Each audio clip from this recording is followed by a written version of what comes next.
Workers are continuing their blockade at a construction site in central Melbourne after talks failed to broker an end to the dispute. Our reporter Kirsten Vaness joins us now from the protest site. Good morning, Kirsten.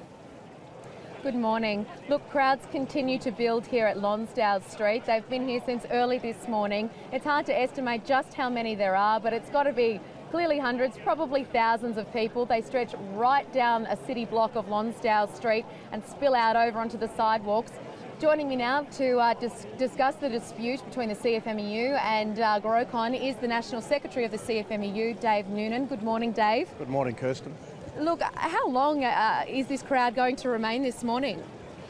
Well, we'll see how we go this morning, but look, what's important for viewers to know, Kirsten, is that last night Fair Work Australia, the independent umpire, made a 5-point recommendation to try and resolve this dispute. And that meant that people would essentially go back to the table, the protests would end, the company would put its legal action on hold, and we would discuss the issues which have led to this serious dispute. The union has accepted that recommendation without reservation, but Daniel Grollo has elected to reject the recommendation in its entirety.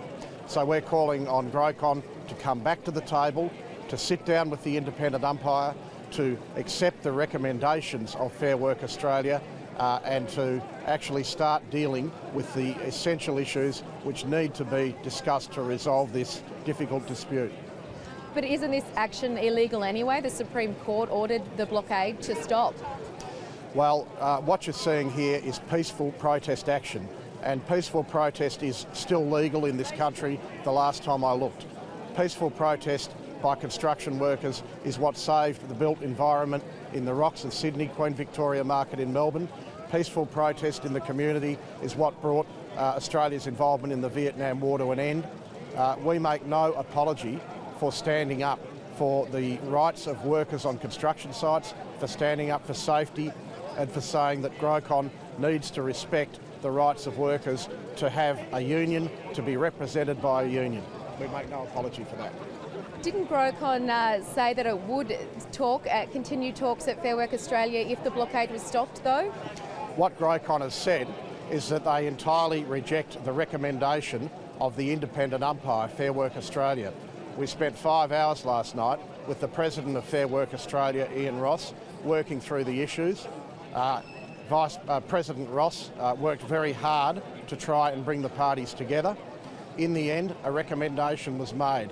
Now, we did not like all aspects of that recommendation. There are a lot of difficulties for us in parts of that recommendation, but at the end of the day, the union stepped forward and said, we will accept the recommendation of the independent umpire.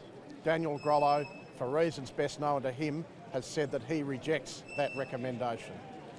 Things obviously got heated here on Tuesday. Are you confident today will be a peaceful protest given the large numbers that are here?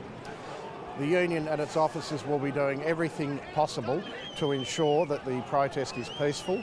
On Tuesday, we did see a situation where the police were used to try and break through a peaceful protest line. They were very unfortunate events. We certainly don't want to see a situation where construction workers are in conflict with the police. We believe they've got an important job to do and we respect their role. So we're working very hard here today to ensure that things are cooperative, that we have a peaceful protest and we do not have a repeat of the events of Tuesday.